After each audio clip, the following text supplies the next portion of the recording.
Unspoken? Book 1 of the Obsidian Reach by HopeHappy. Chapter 1. The King of Cinders. The rain came off the Obsidian Reach in the steady, unshowy way the Oakhaven coast produced rain in late autumn, and had been falling on the glass of the Aurelian's grand ballroom for long enough that the sound of it was no longer a sound. It had become instead the condition of the evening. The room itself was warmer than it needed to be. The sea lavender on the arrangements was the particular cultivar Elena had specified to the florist 6 weeks earlier for its durability under high heat, which was a detail she had been pleased with at the time and which she found tonight that she could not stop noticing. She stood on the mezzanine with one hand on the railing and watched the gala work. It was working. That was the honest word for it. The cello arrangement in the corner had settled into the low register she had asked for.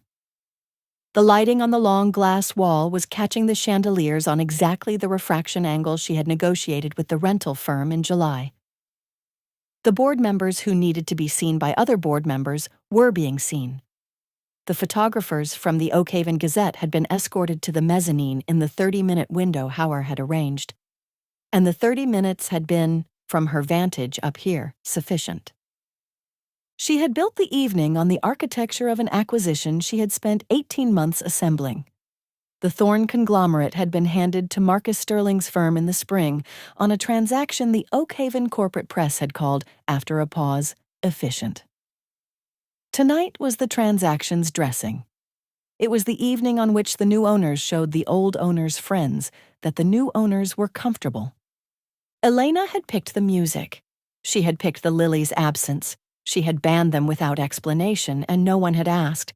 And she had picked the spacing of the tables and the angle at which the mezzanine looked down on the floor. She had picked it all because she had been asked to pick it all. She was not, formally, an owner of anything in the room.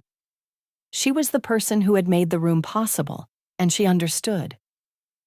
With the same detached precision she understood the refraction of the chandeliers, that making a room possible was not a form of possession. Below her, Marcus was laughing at something. She could not hear the laugh from the mezzanine. She could identify it from the set of his shoulders. She took her hand off the railing. A good room, Marcus said behind her. He had come up by the service stair. She had not heard him on the carpet. He was in a dinner jacket that had been cut for him in London the year before, and he was holding a glass of something colorless, and he was standing at the distance he had taught her to stand at from principals when one wanted the principals to feel neither crowded nor unvisited. Thank you. The cello is doing what you said it would do. Yes. Holloway asked me about the florist. I told him I would find out. Find out and tell me in the morning. All right. He stood at her shoulder for a moment without saying anything else. This was a tactic of his, and she had always recognized it as a tactic, and had always nonetheless found that it worked. The silence from Marcus was worse than the speech. She had not in 6 years of working for him been able to train herself out of the small pressure it put under her ribs. You look well tonight, Elena. Thank you. Emerald suits you. Thank you, Marcus. You don't have to thank me for a compliment. I know. He watched the room a little longer. Then he said at the register he used when the topic had changed, and he wanted her to register that the topic had changed without him having to mark it. Ethelgard rang the office yesterday. The quarterly is due Monday. I know. Dr. Keir is pleased with her. I know. It's a good room, Elena. The room is what I wanted the room to be. I want to be clear about that before I say the next part. The quarterly is coming out of the operating account on Monday, the way it has come out of the operating account every quarter for the last 3 years. I am not asking a question about Monday. All right. I am, however, going to ask you a question about March. Go on. Sterling Hospitality is presenting to the Inter Hotel Business Group in the 2nd week of March. The presentation is going to include the Thorn Portfolio's 12-month numbers. I would like you to run the numbers and to sit at the table when I present them.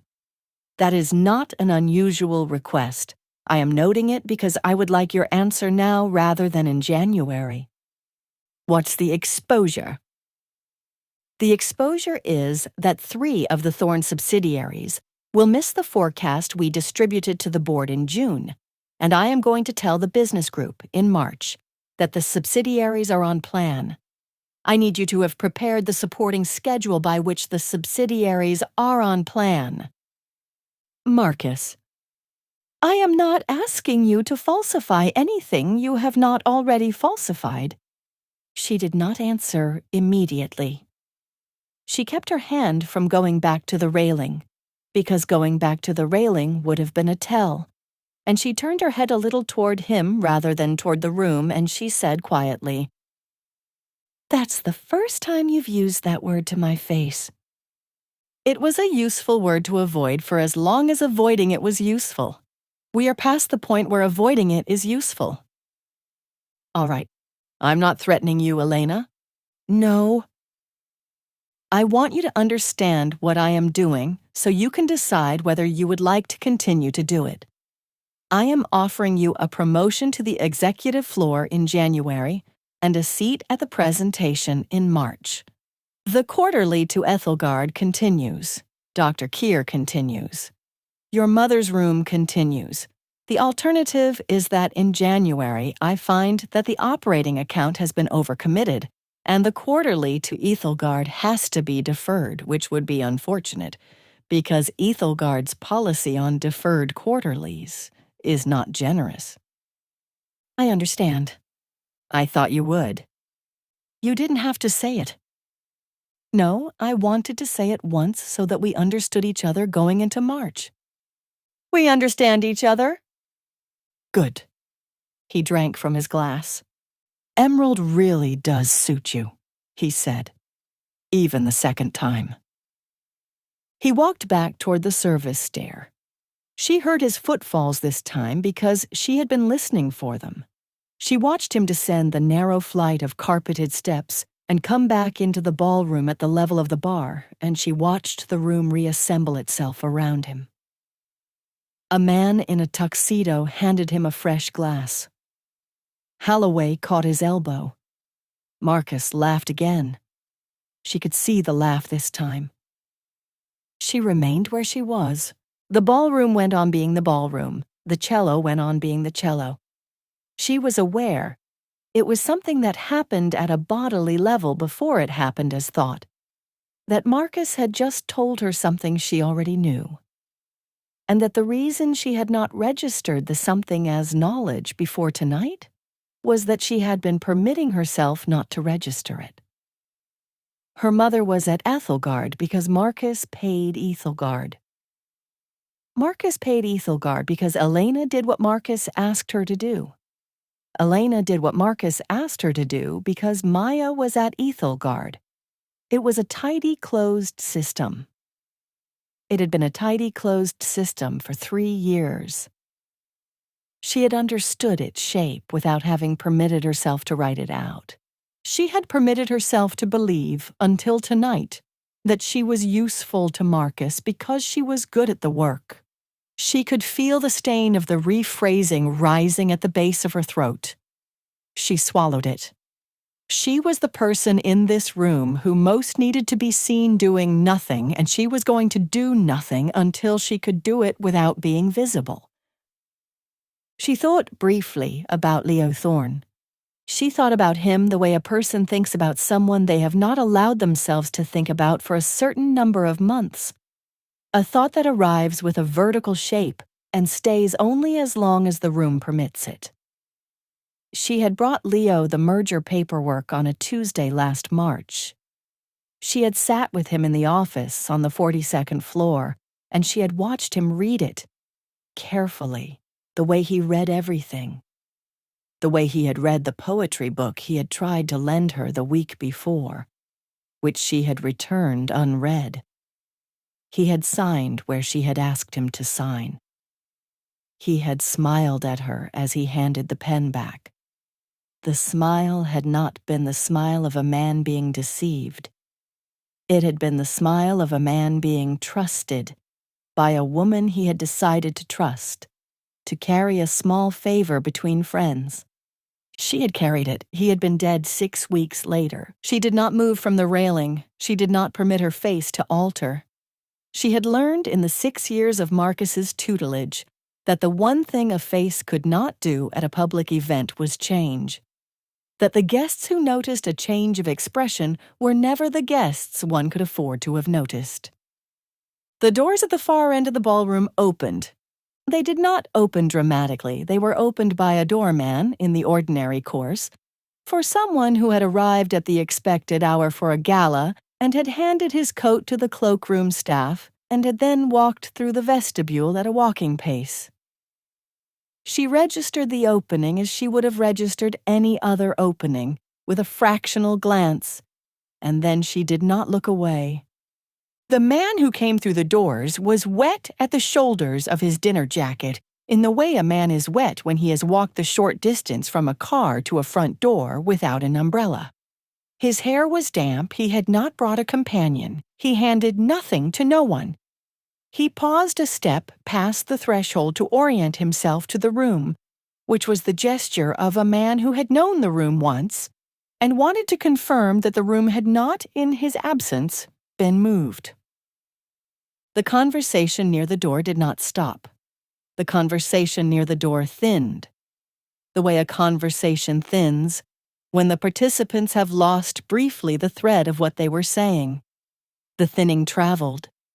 It reached the bar before anyone had raised a voice to announce it, and it reached the long table by the window a moment after, and by the time it reached the base of the mezzanine, it had become a quality of silence Elena had felt perhaps twice before in her working life. He was not performing anything. That was the first thing her working mind registered. He had not arranged his arrival for effect. He had come in from a wet street to a room he had not been in for 2 years, and he was standing at the door while the room came to the understanding, on its own schedule, of who he was. Marcus stopped laughing. She saw the stop from the mezzanine. It was a small, clean stop. Marcus turned slowly, the way a man turns when he has been given information by a waiter at his elbow. He looked at the door. He looked for a long beat. Then he set his fresh glass down on the nearest flat surface, which was a side table that was not designed to receive glasses, and he did not pick the glass up again. Julian Thorne walked into the room. He did not walk toward Marcus. He did not look at Marcus. He walked toward the center of the floor the way a man who had been in this ballroom 100 times walked toward the center of it. And the crowd around him moved, not visibly, not in the way crowds move in films, but in the smaller practical way crowds move when the people in them have each made the individual decision to be somewhere else. 2 photographers lifted cameras. Neither fired. Elena could not tell at the mezzanine's distance whether it was restraint or calculation. Both were possible. She had arranged for the photographers to exercise both. Julian stopped under the central chandelier. He turned slowly and took the room in. The gesture was not theatrical.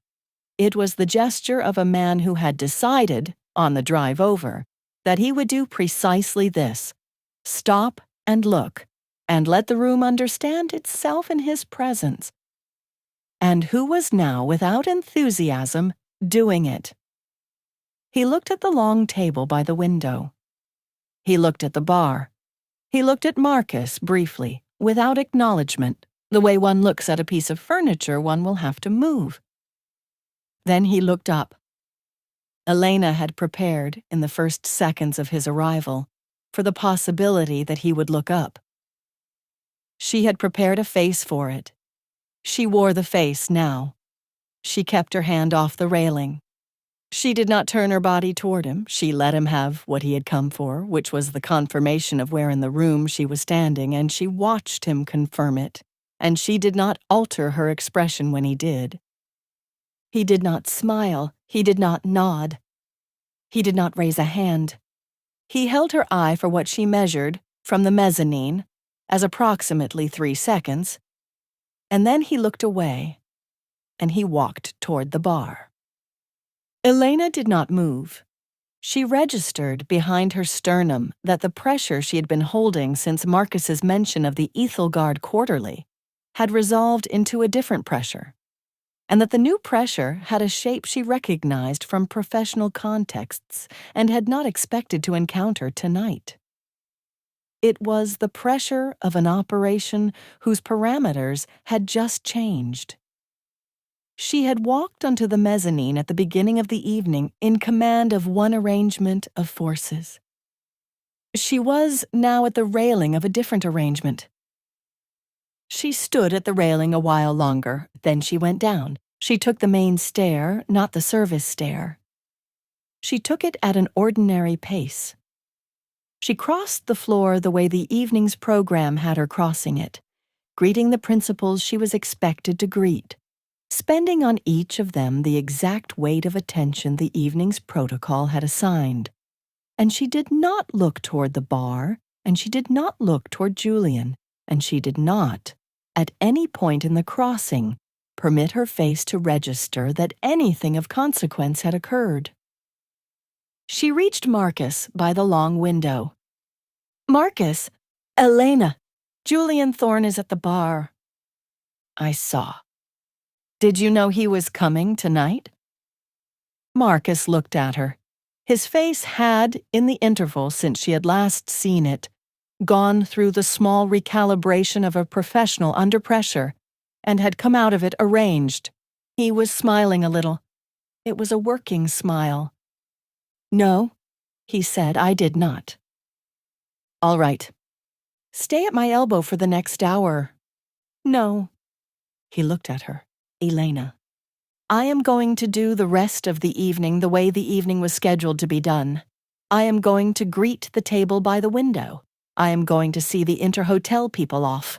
I am going to close the cello down at 11. I am not going to stand at your elbow, Marcus, because standing at your elbow tonight would tell the room something I am not prepared to have the room told." "And what would it tell them?" "That you needed me at your elbow." He held her gaze for a moment. "All right," he said. "Thank you." "Elena." "Yes." "The conversation about March is not affected by whatever this is." "I know. I wanted to be clear." "You have been." She turned and walked toward the table by the window, and she did not look at the bar, and she greeted the inter-hotel chair and the inter-hotel chair's wife, and she took the small compliment on the arrangement from a woman she did not know by name, and she did all of it at the ordinary weight. She was aware throughout that Julian was at the bar. She was aware that he was not ordering a drink. She was aware, it was the third thing she was aware of, and it arrived later than the first two and with more clarity, that she was going to have to go home tonight to a penthouse that was nominally still hers, and that she was going to have to sit at the window in her emerald dress and work out what it was Julian Thorne had come back to Oakhaven with, and that she was going to have to work it out before 9 in the morning, because she suspected, without yet having the evidence, that 9 in the morning was when he was going to ask her to tell him. She closed the cello down at 11. She thanked the florist. She thanked the lighting team. She watched the last of the guests into the cloakroom, and she stood in the empty ballroom for a minute at the center of the floor. Under the chandelier Julian had stopped under, and she looked at the doors he had come through, and then she turned off the room's lights herself. The junior event staff had been told to leave the lights to her. And she walked out through the vestibule into the rain. The rain was the same rain. She stood under the portico a moment and put her hand out into it. It was a thing she had not done since she was perhaps 15. The water was cold on her palm in a way that she found, briefly, useful. She stood with her hand out in the rain for longer than she needed to. Then she put her hand down and she got into the car. She did not speak to the driver. She did not look at her phone. She watched the Oak Haven streets go past the window, the lit fronts of the Cathedral District, the dark of the commercial quarter, the long curve of the coast road. And she thought about the emerald and about Marcus's smile when he had said the word falsified, and about the way Julian Thorne had held her eye for 3 seconds and had then walked toward the bar. She thought about Leo once on the coast road.